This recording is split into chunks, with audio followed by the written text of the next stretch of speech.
Entre mis paisanos criticones y apreciadores de hechos es muy válido el de que mis padres, a fuer de bravos y pegones, lograron asentar un poco el geniazo tan terrible de nuestra familia.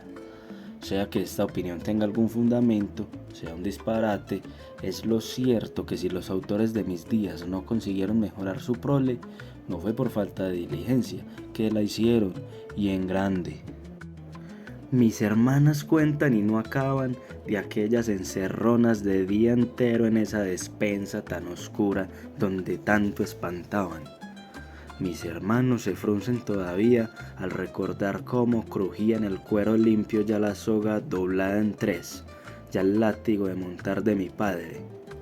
De mi madre se cuenta que llevaba siempre en la cintura, a guisa de espada, una pretina de 7 ramales, y no por lujo, que a lo mejor del cuento, sin fórmula de juicio, la blandía con gentil desenfado, cayera donde cayera, amén de unos pellizcos menuditos y de sutil dolor con que solía alinear toda la represión.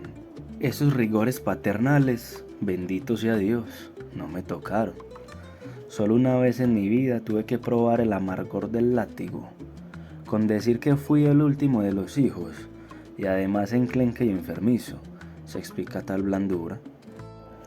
Todos en la casa me querían a cual más, siendo yo el mimo y la plata labrada de la familia, y mal podría yo corresponder a tan universal cariño cuando todo el mío lo consagré a Frutos.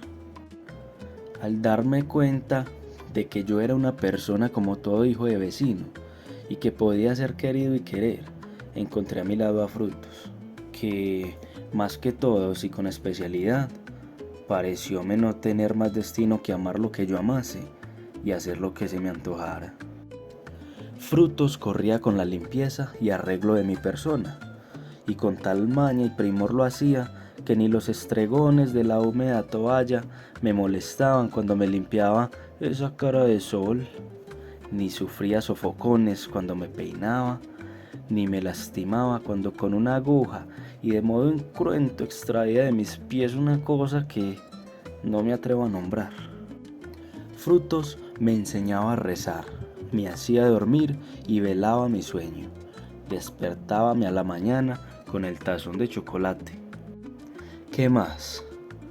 Cuando antes del almuerzo llegaba de la escuela, ya estaba Frutos esperándome, con la arepita frita, el chicharrón y la tajada. Lo mejor de las comidas delicadas en cuya elaboración intervenía Frutos, que casi siempre consistían en chocolate sin harina, conservón de brevas y longanizas, era para mí. Válgame Dios, ¿y las industrias que tenía? Regaba frecho al pie del naranjo. Ponía en el reguero una batea recostada sobre un palito. De este amarraba una larga cabulla cuyo extremo cogía yendo a esconderse tras una mata de caña a esperar que bajara el pinche a comer. Bajaba el pobre, y no bien había picoteado cuando Frutos tiraba y ¡zas! Debajo de la batea al pajarito para mí. Cogía un palo de escoba, un recorte de pañete y unas hilachas, y cose por aquí y rellena por allá, me hacía unos caballos de ojos blancos y larga crin, con todo y riendas, que ni para las envidias de los otros muchachos. De cualquier tablita, y con cerdas o hilillos de resorte, me fabricaba unas guitarras de tenues voces, y cátame a mí punteando todo el día. Y los tambores de tarros de lata, y las cometillas de abigarrada cola. Con gracejo para mí sin igual, contábame las famosas aventuras de Pedro Rimales, urde que llaman ahora, que me hacían desternillar de risa. Transportábame a la tierra de irás y no volverás, siguiendo al ave misteriosa de la pluma de los 7 colores, y me embelesaba con las estupendas proezas del patojito, que yo tomaba por otras tantas realidades, no menos que con el cuento de Sebastián de las Gracias, personaje caballeresco entre el pueblo, quien lo mismo echa una trova por lo fino al compás de acordada guitarra que empunta alguno al otro mundo de un tajo, y cuya narración tiene el encanto de llevar los versos con todo y tonada, lo cual no puede variarse so pena de quedar la cosa sin autenticidad. Con vocecilla cascada, y solo para solazarme, entonaba Frutos unos aires del país que se llamaban corozales, que me sacaban de este mundo. Tan lindos y armoniosos me parecían. Respetadísimos eran en casa mis fueros. Pretender lo contrario estando Frutos a mi lado era pensar en lo imposible, que este muchacho está muy mal criado, decía mi madre. Que es tema que le tienen al niño, replicaba Frutos. Que hay que darle azote, decía mi padre. Que eso sí no lo verán, saltaba Frutos cogiéndome de la mano y alzando conmigo, y ese día se andaba de hocico que no había quien se le arrimase. Y cuando yo le contaba que en la escuela me habían castigado, Virgen Santa, las cosas que salían de esa boca contra ese judío, ese maestro, contra mamá, porque era tan madre de caracol y tan arracacha que tales cosas permitía. Contra mi padre, porque era tan de pocos calzones que no iba y le metía unos sopapos a ese viejo malentraña. Con ocasión de uno de mis castigos escolares, se le calentaron tanto las injundias a Frutos, que ese día se puso a la puerta de la calle a esperar el paso del maestro, y apenas lo ve se le encara midiéndole un puño, y con enérgicos ademanes exclama: «¡Ah, maldito! Pusiste al niño como un nazareno. Mío había de ser, pero mira, te iba a arrancar esas barbas de chivo». Y en realidad parecía que al pobre maestro no le iba a quedar pelo de barba. El dómine que fuera de la escuela era un blando céfiro. Quedóse tan fresco como si tal cosa, y yo me la saqué, porque Frutos en los días de azote o férula me resarcía con usura, dándome todas las golosinas que topaba, mimándome con 1000 embelecos y dictados a cual más tierno. Entonces no era yo el niño solamente, sino Granito de Oro, mi reinito, y otras cosas de la laya. En casa, el de más ropa que revelar era yo, porque Frutos se lamentaba siempre de que el niño estaba en cueros, y empalagaba tanto a mi padre y a mis hermanas que, quieras o no, me tenían que hacer o comprar vestidos, no así tal cual, sino al gusto de Frutos. De todo esto resultó que me fui abismando en aquel amor, hasta no necesitar en la vida sino a Frutos, ni respirar sino por Frutos, ni vivir sino para Frutos. Lo demás de la casa, hasta mis padres, se me volvieron costal de paja. ¿Qué vería Frutos en un mocoso de 8 años para fanatizarse así? Lo ignoro. Solo sé que yo veía en Frutos un ser extraordinario, a manera de un ángel guardián, una cosa ya que no podía definir ni explicarme, superior con todo a cuanto podía existir. Y venir a ver lo que era Frutos. Ella, porque era mujer y se llamaba Fructuosa Rúa, debía de tener en ese entonces de 60 años para arriba. Había sido esclava de mis abuelos maternos. Terminada la esclavitud, se fue de la casa a gozar, sin duda, de esas cosas tan buenas y divertidas de la gente libre. ¿No las tendría todas consigo, o acaso lo hostigarían? Porque años después hubo de regresar a su tierra un tanto desengañada, y cuenta que había conocido mucho mundo, y según ella, disfrutado mucho más. Encontrando a mi madre, a quien había criado, ya casada y con hijos, entró a nuestra casa como sirvienta en lo de carguío y crianza de la menuda gente. Por muchos años desempeñó tal encargo, con alguna jurisdicción en las cosas de buen comer y llevándola siempre al estricote con mi madre, a causa de su genio rascapulgas y arriscado. Si bien muy encariñada con todos allá a su modo, y respetando mucho a mi padre, a quien llamaba mi amito. Mi madre la quería y la dispensaba las rabietas y perreras. Frutos había tenido hijos, pero cuando mi crianza no estaban con ella, y no parecía tenerles mucho amor, porque ni los nombraba ni les hacía gran caso cuando por casualidad iban a verla. Por causa de la gota que padecía, casi estaba retirada del servicio cuando yo nací, y al encargarse del Benjamín de la casa, hizo más de lo que sus fuerzas le permitían. A no ser porque su corazón se empeñó en quererme de aquel modo, no soportara toda la guerra que le di. Frutos era negra de pura raza, lo más negro que he conocido, de una negrura blanda y movible, jetona como ella sola, sobre todo en los días de vena, que eran los más, muy sacada de jarretes y gacha. No sé si entonces usarían las hembras, como ahora, eso que tanto les abulta por detrás. Sí lo usarían, porque a Frutos no le había de faltar, y era tal su tamaño que la pollera de percal morado que por delante barría le quedaba tan alta por detrás que el ruedo anterior se veía blanquear, enredado en aquellos espudinosos dedos. De aquí el que su andar tuviese los balanceos y treguas de la gente patoja. Camisa con escote y volante era su corpiño. En primitiva desnudez lucía su brazo roñoso y amorcillado. Tapábase las greñudas pasas con pañuelo de color rabioso que anudaban la frente a manera de oriental turbante. Solo para ir al templo se embozaba en una mantellina, verduzca ya por el tiempo. A paseo o demás negocio callejero iba siempre desmantada, pero eso sí, muy limpia y zúrcida, porque a pulcra en su persona nadie le ganó. Muy zamba y muy fea, ¿no? Pues así y todo tenía ideas de la más rancia aristocracia, y hacía unas distinciones y deslindes de castas de que muchos blancos no se curan. No me dejaba juntar con muchachos mulatos, dizque porque no me tendrían el suficiente respeto cuando yo fuera un señor grande.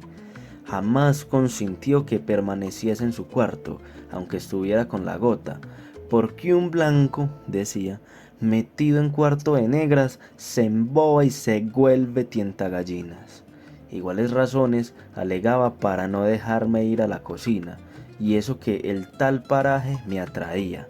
Cuestión bucólica, solo por Nochebuena podía estarme allí cuanto quisiera, y hasta meter la sucia manita en todo. Pero era porque en tan clásicos días toda la familia pasaba a la cocina. Mi padre y mis hermanos grandes, con toda su gravedad de señores muy principales, se daban sus vueltas por allí y sacaban con un chuzo de la hirviente cazuela ya el dorado buñuelo, ya la esponjosa y retorcida hojuela. O bien, haciendo el mecedor, revolvían el pailón de natilla que revienta por aquí y revienta por más allá, formaba cráteres tamaños como dedales. Las horas en que yo estaba en la escuela, que para Frutos eran de asueto, las pasaba esta en hilar, arte en que era muy diestra. Pero no bien el escolar se hacía sentir en la casa, uso, algodón y ovillo, todo iba a un rincón. El niño era antes que todo, solo el niño la ponía de buen humor, solo el niño arrancaba risas a esa boca donde palpitaban airadas palabras y gruñidos. Admirada de este fenómeno, decía mi madre: este muchacho lo tendrá mi Dios para santo, cuando desde niño hace estos milagros. Al amparo de tal patrocinio, iba sacando yo un geniecillo tan amerengado y voluntarioso, que no había trapos con que agarrarme. Ora me revolcaba dándome calabazadas contra todo lo que me topaba, ora estallaba en furibundos alaridos acompañados de lagrimones, cuando me daba por aventar las cosas o por morder. Tía Cruz, persona muy timorata y cabal, al ver mis arranques, se permitió una vez decir delante de Frutos que el niño estaba falto de rejo. Más le hubiera valido ser muda la buena señora. Frutos la hartó de desvergüenzas y la cobró una malquerencia tan grande que siempre que la veía resoplaba de puro rabiosa. Viendo los hilos que yo llevaba, solía protestar mi padre y hasta manifestaba conatos de zurra, pero mamá lo aplacaba diciéndole con las manos en la cabeza: no te metas, por Dios, ¿quién aguanta Frutos? Y como de todo lo malo casi siempre me daba cuenta, comprendí que por este lado bien cogido los tenía y me aprovechaba para hacer de las mías. Cuando veía la cosa apurada, las prendía a asilarme en los brazos de Frutos. Tomábamos camino del jardín, lugar de nuestros coloquios, y una vez allí, como si estuviéramos en la luna. A medida que yo crecía, crecían también los cuentos y relatos de Frutos, sin faltar los ejemplos y milagros de santos y ánimas benditas, materia en que tenía grande erudición. Íbame aficionando tanto a aquello que no apetecía sino oír y oír. Las horas muertas se me pasaban suspenso de la palabra de Frutos. ¡Qué verbo el de aquella criatura! Mi fe y mi admiración se colmaron. Llegué a persuadirme de que en la persona de Frutos se había juntado todo lo más sabio, todo lo más grande del universo mundo. Su parecer fue para mí el Evangelio, palabras sacramentales las suyas. Narrando y narrando, llególes el turno a los cuentos de brujería y de duendería, y aquí el extasiarse mi alma. Todo lo hasta entonces oído, que tanto me encantara, se me volvió una vulgaridad. Brujas, eso sí era la atracción de la belleza. Eso sí merecía que uno le consagrara todita su vida en cuerpo y alma. Ser payasito o ser comisario me había parecido siempre gran oficio. Pero desde ese día dije, qué payaso ni qué nada, como brujo no hay. Cuanto entendía por hazañoso, por elevado, por útil, todo lo vi en la brujería. Las calenturas del entusiasmo me atacaron. A fuerza de hacer repetir a Frutos las embrujadas narraciones, pude grabarlas en la memoria con sus más mínimos detalles. Del cuento pasábamos al comentario. «Coger brujas», me dijo una vez, «es de lo más fácil. No es sino agarrar un puñado de mostaza y regala por todito el cuarto. A la noche viene la vagamunda y echa a pañar fruta de mostaza. Y a lo que está bien agachada apuñando, no es más que tirarle con el cinto de San Agustín. Y ahí mesmito queda enlazada de patimano, enredada en el pelo». Un padrecito de la villa de Tunja cogía muchas asina y las amarraba en la pata de una mesa, pero la cocinera del cura era tan boba que les daba huevo tibio, y las malditas se embarcaban en la coca. Conciá, cuando a las brujas no se les puede ni inventar coque huevo, porque al momentico se vuelven ojo de hormiga y se van. «Ajá», dije yo, «¿y cómo hacen pa' caber?» «Pis», replicó, «ante que se achiquitan en la coca como les da la gana, María Santísima». «¿Y no me pueden matar?», le pregunté. «Eso sí, pero al según y conforme, si se les mete una cortada bien honda, se mueren. Pero como son tan sabidas, ellas mismas se meten otra y se empatan y vuelven a quedar buenas y sanas». «¿Y matadas cómo hacen?». «Tan bobo, no ve que ellas no se mueren del tiro sino una que otra vez. Hay que tirarles a toda gana la primerita cortada pa' que queden ahí tendidas. Pero con el cinto de mi padre San Agustín, si ni les valen marrullas». «¿Y dónde hay de eso?», prorrumpí. «Cinto», dijo mi interlocutora con gesto de cosa dificultosa. «Eso es muy trabajoso conseguir. Tan solamente el obispo se lo impresta a los curitas formales». «Amalaya que mi mamá se lo mandara a prestar», exclamé entusiasmada. «Ave María, muchacho, ¿y qué vas a hacer con cinto?». Pues para coger brujas y amarrarlas de los palos». A pesar de lo difícil que era conseguir el cinto, salí en busca de mi madre con la empresa. Halléla muy empecinada, jugando al tute con otras señoras.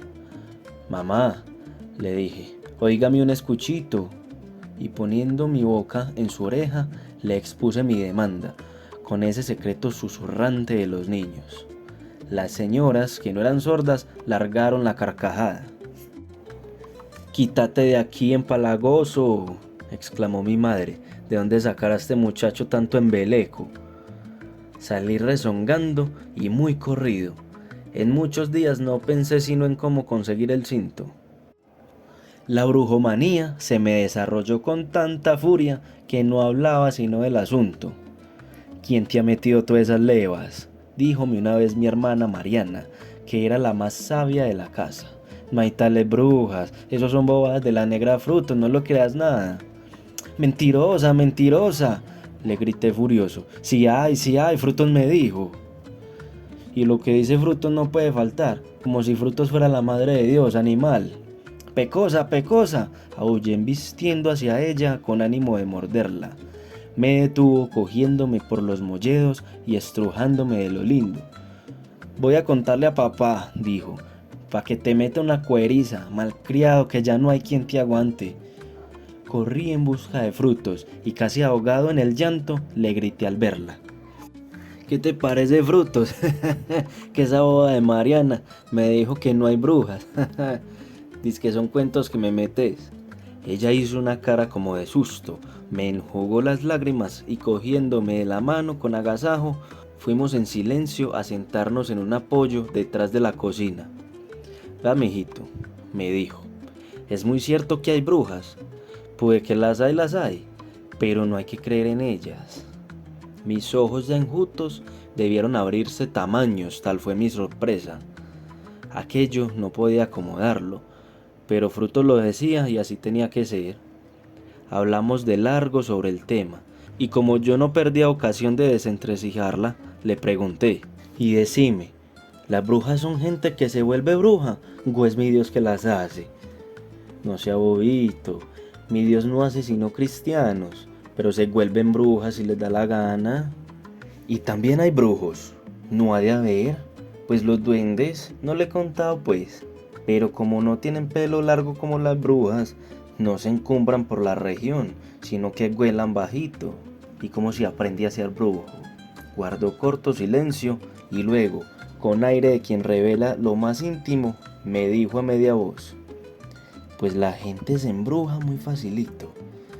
La moda es que uno se unta bien untado con aceite en toditas las coyunturas, se queda en la mera camisa y se gana una parte alta, y así que está uno encaramado, abre bien los brazos como para volar, y dice uno, pero con harta fe, no creo en Dios ni en Santa María, y vuelve a decir hasta que ajuste 3 veces sin resollar, y entonces se avienta uno por el aire, y se encumbra la región, y no se cae uno, ni bamba, con tal que el unto esté bien hecho y se diga como es.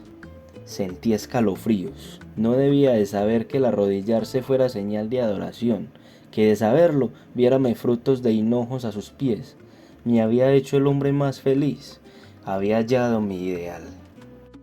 Esa noche, cuando después de rezar me metí en la cama, repetía muy quedo, no creo en Dios ni en Santa María, no creo en Dios ni en Santa María, y me dormí preocupado con esa declaración de ateísmo.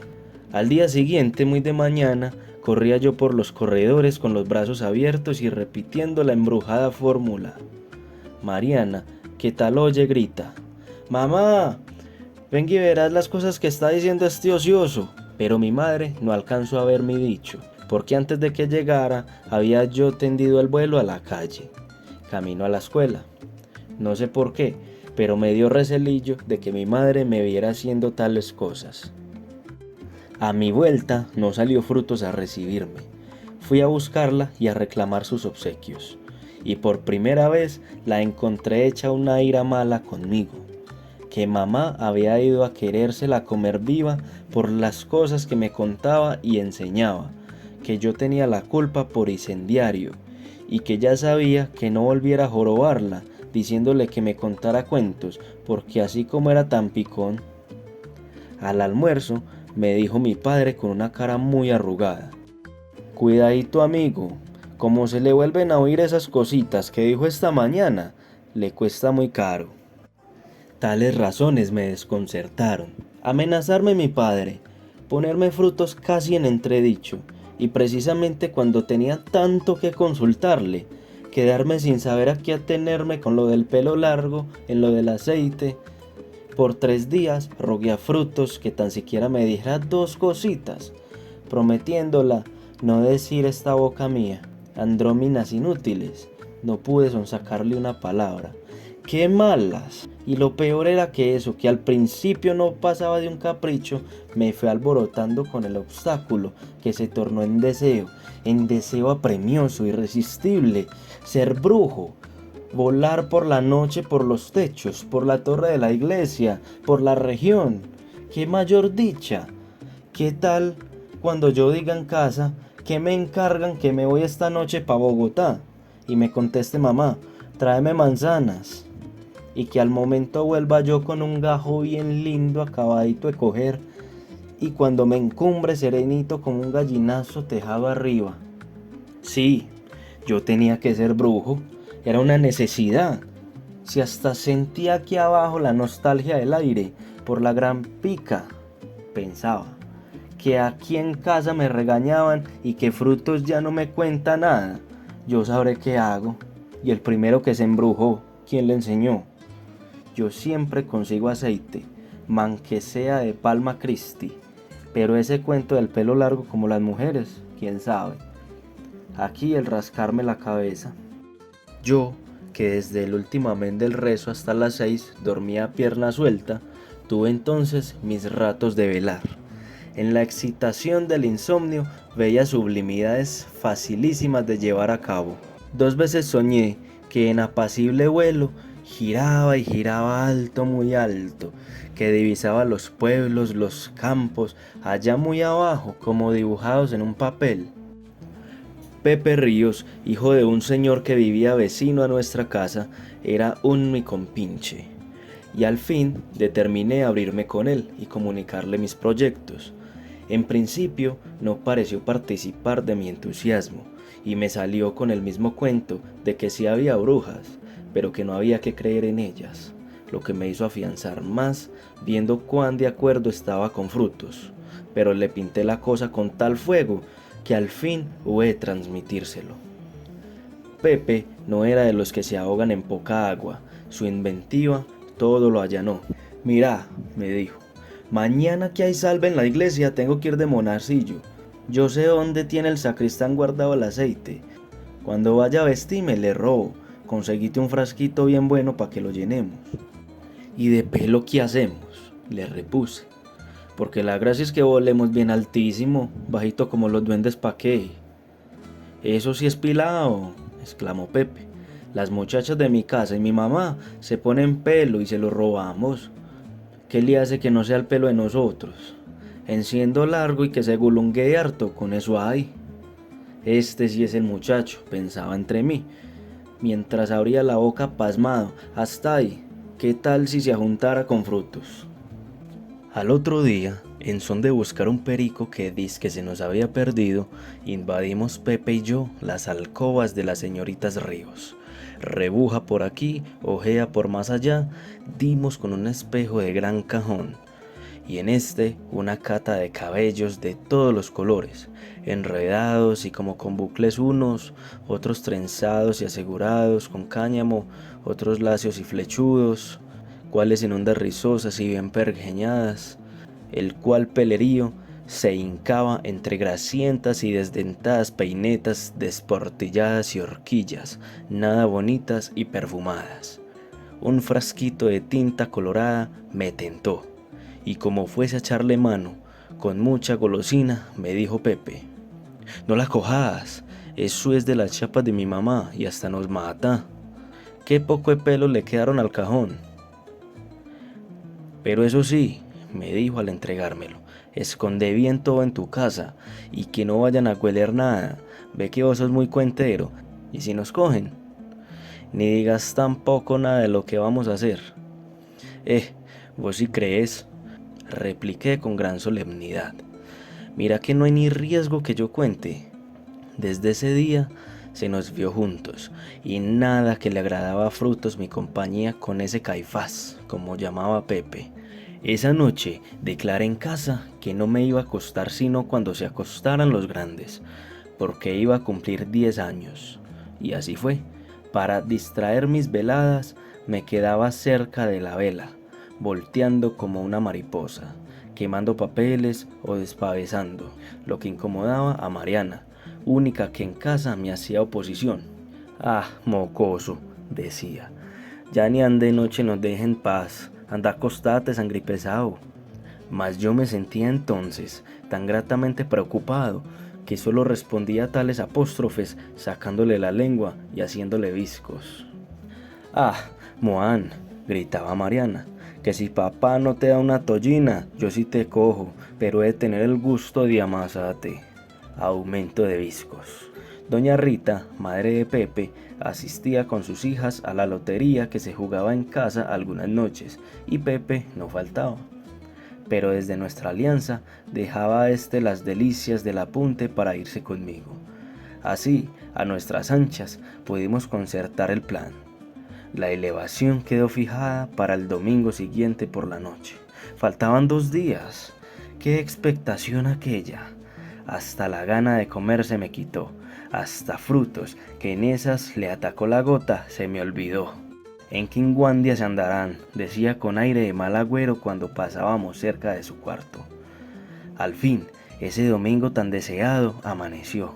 Desde las 12 ya estábamos en el solar de la casa apercibiéndonos para arreglar los cabellos. Un forro viejo de paraguas que pudimos arbitrar nos sirvió para pergeñar sendos peluquines que, como Dios nos dio a entender, aseguramos con cara negra y con amarradijos de cabulla. Terminada la grande obra, verificamos la prueba ante el espejo de Mariana, que fue sacado clandestinamente. ¡Qué bien nos quedan! Cuán luengos nos caían los mechones. Convinimos, no obstante, que más que a brujos nos parecíamos al gran hojarasquín del monte. Guardamos todo con gran cuidado y nos salimos a la calle a disimular, pero eso sí, devorados por dentro. Después de angustiosa espera, apareció por la noche Pepe con su madre, y no bien la lotería se estableció como pajaritos pa'l solar. Trabóse entonces la reñida disputa sobre cuál sería el punto a donde debíamos trepar para tender el vuelo. Pepe decía que sobre el horno, que estaba en el corredor del solar.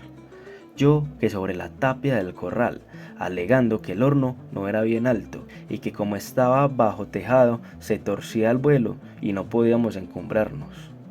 Al fin nos decidimos por el chiquero, que reunía todas las condiciones. De él volaríamos al alto de las piedras, que domina el pueblo por el sur, y del alto de la región la elevación debía ser simultánea. Aunque hacía luna, llevamos cabo de vela, y encendido este, principiamos en el comedor el brujilístico tocado. Colgados que fueron de un palo los vestidos de dril, remangadas las camisas, tomamos sendas plumas de gallina y principió la unción. Válgame Dios. Y qué efluvios los de aquel aceite. Agotado el frasco y luego que las coyunturas nos quedaron hechas un melote, nos colocamos la rebujina de cabellos asegurados con un barboquejo de cabulla. Trémulos de emoción salimos solar abajo, con la bizarría de acróbatas que salen al circo saludando al público. En lo más remoto del solar, allá tras el movible follaje del plantar, al principiar un declive que llamamos el rumbón, estaba el chiquero de recios palos y techumbre de helecho.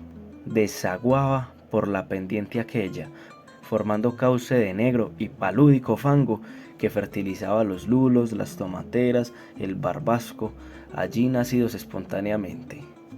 Amenazantes por demás fueron los gruñidos con que a manera de protesta nos recibió el cerdo, cuando en tan desusadas horas dio invadido sus dominios, pero nosotros proseguimos impertéritos, haciendo caso omiso a tales roncas. Adelantándomele a Pepe, no paré hasta poner el pie en el último travesaño.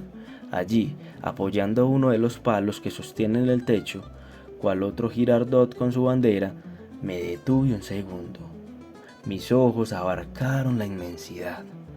Toda la fe que atesoraba la gasté entonces, y con voz precipitada, por temor de faltar el precepto, con un resuelto intempestivo, dije: no creo en Dios ni en Santa María, no creo en Dios ni en Santa María, no creo en Dios ni en Santa María. Y me lancé.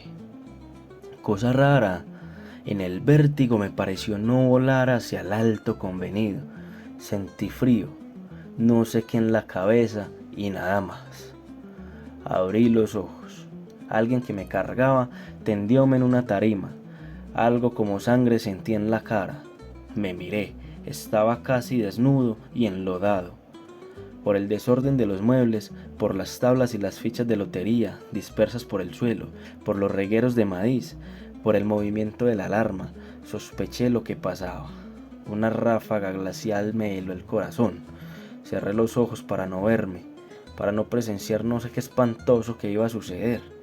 Toñito, Antoñito, ¿se aporrió? ¿Está herido?, preguntaban. Sentí que me acercaban la vela. No es nada, no es nada, clamaban. No fue nada, es que está aturdido. Abra los ojos, Antonio, Antoñito. Cálmese, cálmese, mi cianita, no es nada. Un ruido, como chasquido de dientes, me llegó al alma. Abrí los ojos y vi, mi madre estaba tendida en una butaca, con los brazos rígidos, los puños contraídos y apretados, la cara lívida, torcida hacia un lado, los ojos en blanco, la nariz ensanchada como buscando aire. Anhelaba gritar y se quedaba seca, agitada por opresora convulsión. Unas señoras la tenían, la rociaban y friccionaban, la hacían aspirar esencias. Mis hermanas lloraban. Salté de la tarima prorrumpiendo en gritos. ¡Mamita, mamita! No tiene nada, vociferaron, no tiene nada. No está ni descompuesto. ¿Cómo fue eso, Dios? ¿Cómo se puso así? Pero si sirió la cara, Toñito, no se arrime, que está imposible. Horrorizado, fui a huir. Me atajaron en la puerta con un platón de agua tibia. La cocinera me paró en medio del humeante baño sin que yo tratara de hacer resistencia. Quitóme la inmunda camisa y así echó un Adán automático. Principié el lavatorio ayudada por unas señoras. ¿Pero en qué se cayó este niño que eso no despega?, dijo una. Sí, está apestado, replicó otra tapándose las narices y haciendo extremos de asco. Traigan jabón a ver si esto sale. Pronto la pelota de jabón de la tierra, corrida por hábil mano, untó todo mi cuerpo. Pues mis queridas, exclamó la enjabonadora, esto es aceite de higuerillo y no cosas de chiquero. Pues verdad, repitieron las demás. Pero ¿cómo puede ser eso? Del platón fui trasladado a la tarima y me enjuagaron con una colcha. Mariana, ya sosegada, trajo mi camisa e iba a vestírmela, cuando con gran tropel se llenó la pieza de gente. Mi padre venía allí. ¿Se mató?, preguntó con voz que nunca le había oído. Sin esperar respuesta salió. No había transcurrido un segundo cuando volvió. Traía una soga. No le vaya a pegar, prorrumpen mujeriles voces. Pobrecito, dice la del jabón, ¿qué culpa tiene él? Es una injusticia, papá, véalo herido, plañían las de la casa. Papá no atendió. Se acercó a mí y cogiéndome de un brazo con una mano, levantó con la otra un extremo doble de la soga y dijo trémulo: te he tolerado todas las que me has hecho, pero con esta se llenó la medida. Toma, vagamundo, pa' que aprendas. Y la soga crujió en mis carnes. Un grito como aullido de animal resonó en la pieza. Era Frutos que entraba. Mi amito, gimió, tratando de cogerle la soga e interponiéndose entre él y yo. Mi amito, por Dios, no le pegue por los clavos de Cristo. Y se arrodilla, le abraza las piernas, casi lo tumba. Él no tiene la culpa, no tiene. Mi padre la rechazaba, pero Fruto se pone en pie y saltando hacia mí me envuelve en sus faldas. Vieja bruja, grita él arrancándole el pañuelo y cogiéndola de las greñas. Lárgalo o te mato. La arrastra con una mano, mientras que con la otra me saca del envoltorio. Quítenmela que la mato, vocifera con coraje. Ella se endehesa y como un fardo se va de espaldas contra el entablado suelo lanzando extraños sonidos. Él entonces toma la soga como la vez primera y contando 1, 2, 3 hasta 12 va asentando azotes sobre mi desnudo cuerpo que se zarandea como maniquí colgado. No lancé un ay. Yo que ponía los gritos en el cielo porque una mosca se me asentara. Frutos seguía en el suelo retorciéndose. De repente se levanta y torna a caer, en impúdica rebujina y revuelca, haciendo apartar la gente y tropezando con los muebles. Algunos van a cogerla y los rechaza con puñetazos, a patadas y mordiscos. Pude entonces articular con voz espantosa: «Déjenme, que ahora mismo me largo de esta maldita casa». Todos los hombres la acometen y arremolinándose en apretada lucha en que se sentían respiraciones de cansancio y traquetear de huesos, logran sacarla al corredor. En el desorden pude verla y se me antojó no obstante mi amor a ella cosa diabólica. Estaba desgreñada, con los ojos crecidos y sanguinolentos, echando espumarajos por la boca. El médico entra, me examina, declara no haber fractura ni dislocación de hueso, ni cuerda encaramada. Tocóme el rasguño de la mejilla, sacó un instrumento y sin dolor extrajo del rasguño aquel la pequeña astilla de palo. Me dio a tomar un bebistrajo que tenía aguardiente. Tomó una copa, puso en ella un papel encendido y asentándomela en la espalda, la fue corriendo, inflamándome las carnes en dolorosa tensión. Manos femeniles empapadas en aguardiente alcanforado frotaron mi cuerpo. Y por último, pegáronme en varios puntos pingos de trapo mojados en agua amarillenta. Aún no habían terminado esas faenas, cuando se oyeron pasos precipitados, acompañados del crujir de almidonadas faldas. Doña Rita apareció en la puerta. Traía en las manos uno de los peluquines de amarras. «Vengo muerta de pena», exclamó sofocada haciendo visajes. «Allá le hice dar de ríos una cueriza a aquel bandido. Vean las cosas de estos diablos». Y exhibió la peluca. Pues no estaban de brujos, y esto fue lo que se pusieron en la cabeza dizque pa' volar. ¿Qué les parece? El pelo que teníamos pa' la cabellera de Jesús Nazareno. Todos se agruparon para examinar la cosa, prorrumpiendo en mil extremos de admiración.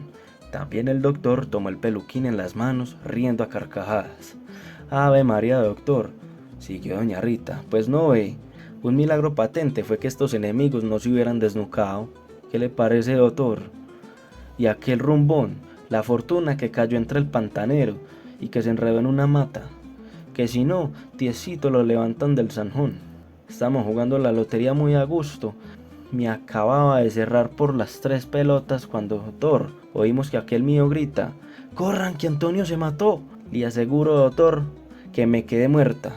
Corrieron todos con las velas, cuando a un rato nos lo traen en guandos, con la mera camisita, con porquería de chiquero hasta los ojos, chorreando sangre, muertecito, muertecito mismamente. El mío se escapó porque como es tan haragán, no se atrevió a volar primero. Pero ¿qué le parece, doctor? Que tuvieron cara a los indios de empuercarse todos con aceite de higuerillo, que le robaron al sacristán, dizque preciso para ser brujos. Pero así bien untado se chupó su buena cueriza, no le digo. Si estos muchachos de hoy en día aprenden con las patas». «No es con las patas», prorrumpe mi padre desde el cuarto vecino, saliendo a la escena. «No es con él. Este diablo de negra Frutos que ha tolerado a Anita es la que los ha metido en esas. Y no crean ustedes que este niño escapa, porque puede morir de las consecuencias. El cimbronazo debió ser horrible. El peligro es muy remoto y el caso no se presenta alarmante», repuso el Esculapio. «Tanto es así que no he tenido que apelar a un tratamiento enérgico». «Ojalá sea así», dijo mi padre. «Pues sí», agregó, «la maldita negra es la de todo.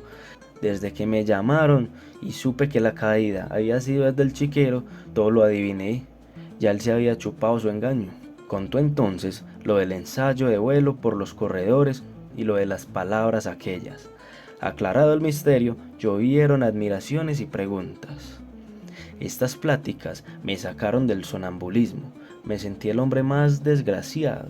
«¿Qué le hace que me muera?», me decía. «Siempre que Frutos me engaña con mentiras. Siempre que es tan mala.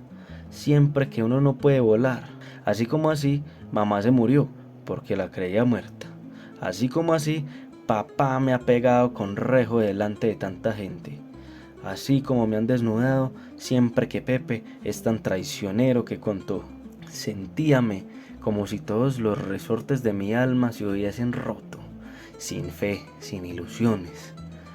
Cerraba bien los ojos para irme muriendo y descansar, pero no, tristezas espantosas pasaban por mi cabeza, exhalaba hondos suspiros.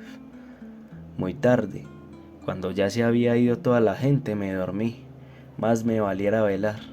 Cosas horribles y extravagantes estremecieron mi espíritu. Veía frutos que volaba, que se reía de mí, haciéndome contorsiones. Oía que las campanas doblaban tristes, muy tristes. En esa vaguedad de los sueños aspiraba el olor del ciprés, de luces ardiendo, y veía a mi madre en un ataúd negro, muy negro. Luego estuve en un pantano, sumergido hasta el pescuezo. Quería salir, quería gritar y no podía. Al fin, merced a extraño impulso, pude salir. Lancé un grito y desperté temblando, con el cabello parado y empapado en frío sudor. Había luz en la pieza. Mi madre tendióme de las manos, me sacudía. «Toñito, Toñito», me gritaban. «No se asuste, mijito, es una pesadilla». «Mamá viva», pensé, «todavía estaré soñando». Me tomó como a un chiquitín y estrechándome contra su pecho, me besó la frente y me dijo llorando: «¿No ve, mijito, las cosas que hace para que papá lo castigue? Y se ha matado». «¿Qué había hecho yo?», seguía llorando.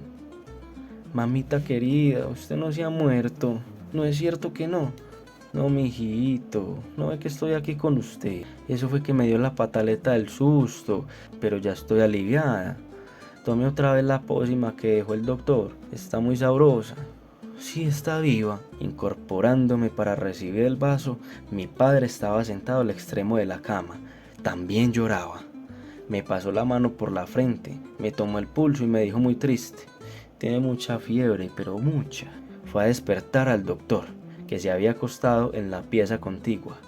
Me dieron unas gotas en agua azucarada.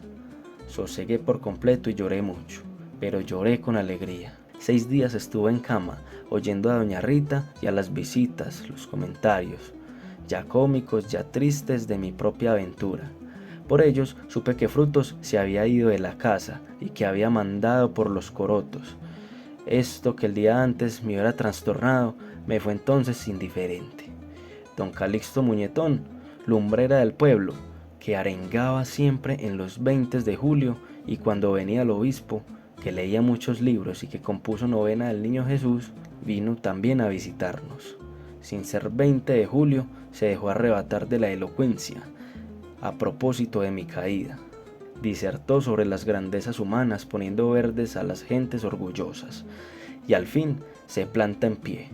Toma en su siniestra un bastón de Guayacán, levanta la diestra a la altura de su cara como manecilla de imprenta, y como quien resume, se encara conmigo con aire patético y dice: «Sí, mi amiguito, todo el que quiere volar como usted, chupa».